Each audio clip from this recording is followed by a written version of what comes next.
और छोटे बैग्स को सामने वाली कुर्सी के नीचे रख दें। उड़ान के दौरान आप अपनी निर्धारित सीट में ही बैठे रहें। धन्यवाद। लेडीज एंड সকাল বাজে 5টা আর আমি সকাল সকাল এখানে স্নান করে নিয়েছি। আজ যেহেতু মঙ্গলবার তাই বজরংবলী পুজো দিয়ে নেব। আর বজরংবলী পুজো দিয়ে আমার সঙ্গে যাচ্ছে আমার লাড্ডু সোনা ছোটজন, তাই তাকেও গোছাতে হবে। আর মঙ্গলবার যেহেতু তাই ভালো করে বজরংবলী পুজোটা সেরে নিচ্ছি। এখন বাজে সকাল 6টা আর 6টার সময় আমার পুজো হয়ে গেছে। এইবার আমি আমার লাড্ডু সোনাকে গুছিয়ে নেব, নিয়ে বেরিয়ে পড়ব। অনেক দিন বাদে নিজের বাড়ি যাচ্ছি, তাই মনে একদিকে খুবই আনন্দ হচ্ছে, আর একদিকে খুব কষ্ট হচ্ছে। কাছের জনদের ছেড়ে যেতে কিন্তু মনে খুবই কষ্ট হয়। তো সকাল সকাল এখানে আমি রেডি হয়ে গেছি বেরিয়ে যাওয়ার জন্য। আর বিশেষ করে কষ্ট হচ্ছে আমার ক্যান্ডি সোনার জন্য, কারণ ক্যান্ডি সোনা আমাকে ছাড়া একটুকু খাওয়া দাওয়া করে না। আর আমি চলে যাব যেই দেখেছে আমার জামা কাপড় পরতে লুকিয়ে বসেছিল, তাই ওকে বাইরে বের করে একটু আদর করছি।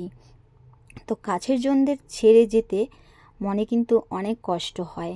তো আমার ক্যান্ডি সোনা বুঝতে পারছে, তাই কিন্তু ও একদম শান্ত হয়ে গেছে। আমারও খুব কষ্ট হচ্ছে ওকে ছেড়ে বেরানোর জন্য, কিন্তু অনেক দিন বাদে বাড়ি যাচ্ছি, সেখানেও যেতে হবে, অনেক আনন্দ। তো একা একাই যাওয়ার জন্য রেডি হয়ে পড়লাম বাড়ি। তো এইবার প্রথম আমার ফার্স্ট ফ্লাইট একা একা। আরও অনেকবার গেছি, কিন্তু সঙ্গে ছেলে, আমার হাজব্যান্ড সবাই গেছে, কিন্তু এইবার আমি পুরো একা যাচ্ছি। আর একা যাওয়াটা মানে আমি ভীষণ টেনশনে ছিলাম যে কি করে যাব, কিন্তু মনে জোর নিয়ে একা একাই রওনা হয়ে গেলাম। সঙ্গে যাচ্ছে লাড্ডু সোনা। তো সবার প্রথমেই যাওয়ার আগে কি করতে হয়, সবার আগেই আমাদের আইডেন্টি প্রুফ দিতে হয় আর টিকিট দিতে হয়। আইডেন্টি প্রুফ আর টিকিট দিয়ে আগে এখান থেকে একটা কুপন নিতে হয়। তাই আমি এখানে আইডেন্টি প্রুফের জন্য দাঁড়িয়ে পড়লাম। এখানে স্ক্যান করে আমাকে একটা কুপন দিয়ে দিল। যেই কুপনটা নিয়ে আমরা কিন্তু এয়ারপোর্টের ভেতরে প্রবেশ করতে পারবো। আর যার কাছে কুপন থাকে তাকেই শুধু এয়ারপোর্টের ভেতর ঢুকতে দেয়। তো আমি ফাইনালি এয়ারপোর্টের ভিতর ঢুকে গেছি। ঢুকে আমি আমার বোর্ডিং পাসটাও নিয়ে নিয়েছি। আর যা লাগেজ ছিল 15 কেজির লাগেজ, যেই লাগেজটা আমি দিয়ে দিয়েছি জমা। আমি চলে যাব সিকিউরিটি চেকিংয়ে। তো তারই মধ্যে আমার হাজব্যান্ড অনেকবার আমাকে ফোন করা হয়ে গেছে অলরেডি, আমি ঠিকঠাকভাবে করতে পারছি কি না। আর সিকিউরিটি চেকিং করার পরে কিন্তু আমি চলে আসলাম গেট নম্বর 107, কারণ আমার গেট ছিল 107-এ। তো 107 খুঁজতে কিন্তু আমার একটু প্রবলেমই হয়েছিল, যেহেতু আমি ওপরতলায় ছিলাম। আর 107 খুঁজতে গিয়ে আমার একটু প্রবলেম হয়েছে। তো যাই হোক, ফ্লাইটে উঠতে গেলে কিন্তু না জানলে ওখানে হেল্প করার লোক অনেকেই আছে। আমি জিজ্ঞেস করে করে কিন্তু লিফটে করে নেমে চলে এসেছি 107 নম্বর গেটে। তো দেখতেই পাচ্ছি 107 নম্বর গেটে এসেছি। আর এখন পর্যন্ত চেক আউট হয়নি, যেহেতু তার জন্য কিন্তু এখানে দাঁড়িয়ে একটু ভিডিওটাও শ্যুট করে নিচ্ছি। আর শুধু অপেক্ষা করে যাচ্ছি যে কখন মায়ের কাছে যেতে পারবো ছুটে। আর মাত্র 2 ঘন্টা, আর এখানে বসে বসে অপেক্ষা করছি। তো ফাইনালি এইখান দিয়ে আমি বসে বসে একটু সাইড ভিউগুলোও নিয়ে নিচ্ছিলাম। আর মনটাও খারাপ হচ্ছিল, কারণ ক্যান্ডি সোনাকে বাড়িতে রেখে এসেছি। তো ছেলে ফোন করে বলছে ক্যান্ডি নাকি দরজায় বসে বসে মন খারাপ করছে। তো এখন বেরিয়ে পড়ছি যখন, যেতেই হবে। আর এখানে আমাদের জন্য ইন্ডিগো বাস চলে এসছে ফ্লাইট পর্যন্ত নিয়ে যাওয়ার জন্য। তো উঠে পড়লাম বাসে। আর দেখতেই পাচ্ছ এই রাস্তাটা দিয়ে যাচ্ছি। আমার মতো আরও অনেকেই কিন্তু আজকে একা একাই যাচ্ছে, তাই কিন্তু বিশেষ একটা ভয় লাগেনি। তো ফাইনালি এত দূর যখন আসতে পেরেছি, ফ্লাইট পর্যন্ত অবশ্যই উঠতে পারবো। তো আমার তার মধ্যেই আমার ছেলেও 2বার ফোন করেছে, মা ঠিকঠাক মতো উঠেছে কি ওঠেনি। তো ছেলেও বলছে আজ যদি আমি বাইরে চলে যাই, তাহলে তোমার জন্য যদি টিকিট পাঠাই, তাহলে তুমি যাবে কি করে, এখন থেকেই প্র্যাকটিস করে নাও। যার জন্যই কিন্তু আজকের এই প্র্যাকটিসটা কিন্তু সার্থক হয়েছে। আর সেকেন্ড টাইম আসলে আমার প্রবলেম হবে না। আর আমার এই ভিডিওটা দেখলে তোমাদের সকলেরও কোনো ভয় লাগবে না। একা কিন্তু সবাই যখন খুশি ফ্লাইটে উঠে আসতে পারে।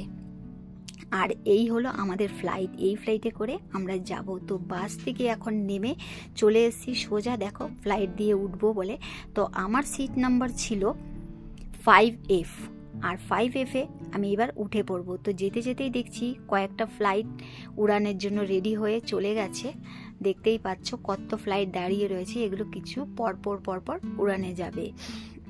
তো আমার ফ্লাইটটাও 10টা 5-এ, আর 10টা 5-এ আমার ফ্লাইটটাও উড়ান দেবে। আর এইখান থেকে এই আর একটা ইন্ডিগো উড়ান দিচ্ছে, দেখতেই পাচ্ছ। আর সামনের দিকে দেখতে পাচ্ছি, মানে চোখের সামনের দিকে ফ্লাইট উড়ান দিচ্ছে, ভীষণ ভালো লাগছে। আর মানে ভাবলাম যে ভিডিওটা তোমাদের সকলের সঙ্গে শেয়ার করি, তাই কিন্তু এখান থেকে ভিডিওটাও শেয়ার করার জন্য শ্যুট করে নিয়েছি।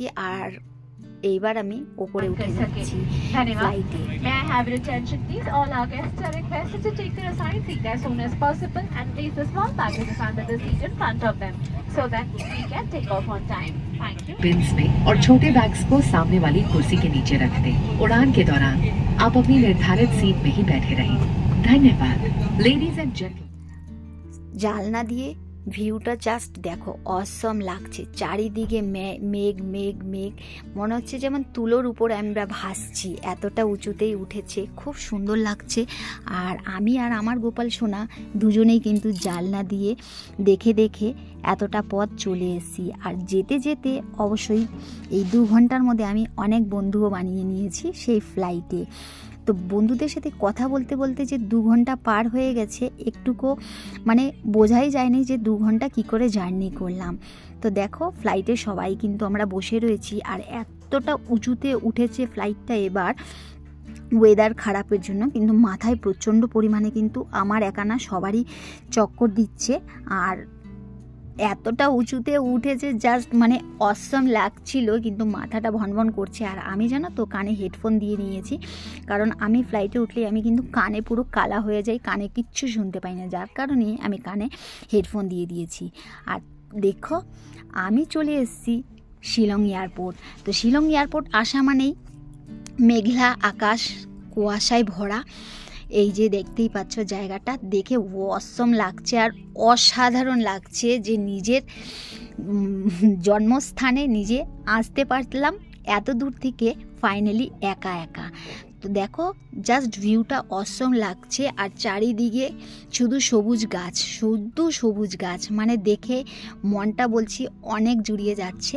আর আস্তে আস্তে ফ্লাইটটাও কিন্তু নিচের দিকে নামছে, দেখতেই পাচ্ছ যে ভিউটা কতটা কাছাকাছি হয়ে যাচ্ছে। খুবই মনের আনন্দ লাগছে আর ভীষণ ভালো লাগছে। আর এইখান থেকে আমি যাওয়ার জন্য একাই পথ বেছে নিয়েছি। তো ভাবলাম যে বোনের বরকে আসতে বলি, কিন্তু তারপর ভাবলাম না, এত দূর যখন আসতে পেরেছি আমি এয়ারপোর্ট থেকে বাড়ি পর্যন্ত একাই যেতে পারবো। তো ফাইনালি দেখতেই পাচ্ছ এইখানে ফ্লাইটটা অবশেষে ল্যান্ড করছে। আর আমার তো মনে আনন্দে মানে কি বলবো বুঝাতে পারছি না, যে নিজের দেশে নিজে একা একা আমি আসতে পেরেছি। তো আমার এই ভিডিওটা দেখে তোমরা সকলে অবশ্যই বুঝতে পারছো যে একা একা ফ্লাইটে যাতায়াত করা কিন্তু কোনো অসম্ভব ব্যাপার না। আর আমি যখন একা আসতে পেরেছি কিছু না জেনে বুঝে, তো আমি যদি পারি তাহলে তোমরাও অবশ্যই ফ্লাইটে জার্নি করতে পারবে। হ্যাঁ, প্রথম একটু টেনশন হয়েছিল, বাট এখন আর টেনশন হবে না। তাই ভাবলাম যে আজকের ভিডিওটা তোমাদের সকলের সঙ্গে শেয়ার করি। আর দেখো ল্যান্ড হয়ে গেছে অলরেডি।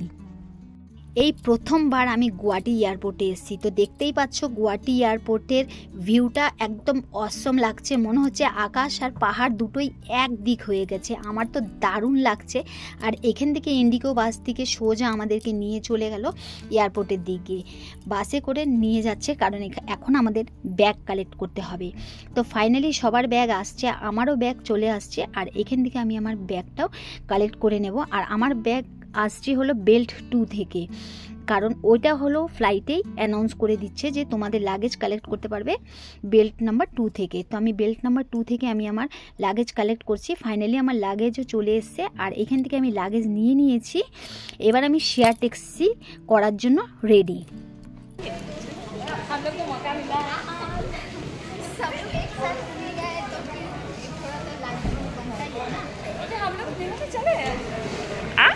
आज नहीं তো গাইস বান্ধবীর সাথে দেখা হয়েছে, ভীষণ ভালো লাগছে। আর ভিডিও করছে ওর বান্ধবী এসেছে, তো ওদের সাথে দেখা হয়ে গেছে, ভালো লেগেছে। নেক্সট দিন আবার দেখা হবে। আর এখন শিলং যাচ্ছি, আমরা দুজন একসঙ্গেই যাবো, ঠিক আছে? তো পুরো বাকি ভিডিওটা সেটা তো ফ্লাইটে যাদের সঙ্গে দেখা হয়েছে তাদের সকলকে টাটা বাই বাই করে এখন আমরা চলে যাচ্ছি শিলংয়ের দিকে রওনা। আর এই হলো আমাদের গাড়ি, আর আমরা 3 জন শেয়ার ট্যাক্সিতে যাচ্ছি, কারণ এখানে রেট প্রচুর বেশি, যার জন্য আমরা 3 জনেই শেয়ার ট্যাক্সি করেছি। তো আমরা 3 জনেই একদম শিলং পুলিশ বাজারে নেমে যাব। তো ওরা দুজনের ডেস্টিনেশন পুরোটাই আলাদা, আর আমারটা পুরোই আলাদা। আর এবার আমরা দেখো সোজা মানে চলে এসেছি এয়ারপোর্টের বাইরে, শিলংয়ের দিকে রওনা দিয়েছি। আর আজকের এই ভিডিওটা তোমাদের সকলের কেমন লেগেছে অবশ্যই কিন্তু কমেন্ট করে জানাবে। যদি ভালো লেগে থাকে অবশ্যই লাইক শেয়ার সাবস্ক্রাইব করে আমার পাশে থাকবে। এমন সুন্দর সুন্দর ভিডিও তোমাদেরকে আরও দেব এই শিলংয়ে যে কদিন আছি। তো আজকের জন্য টাটা, বাই বাই।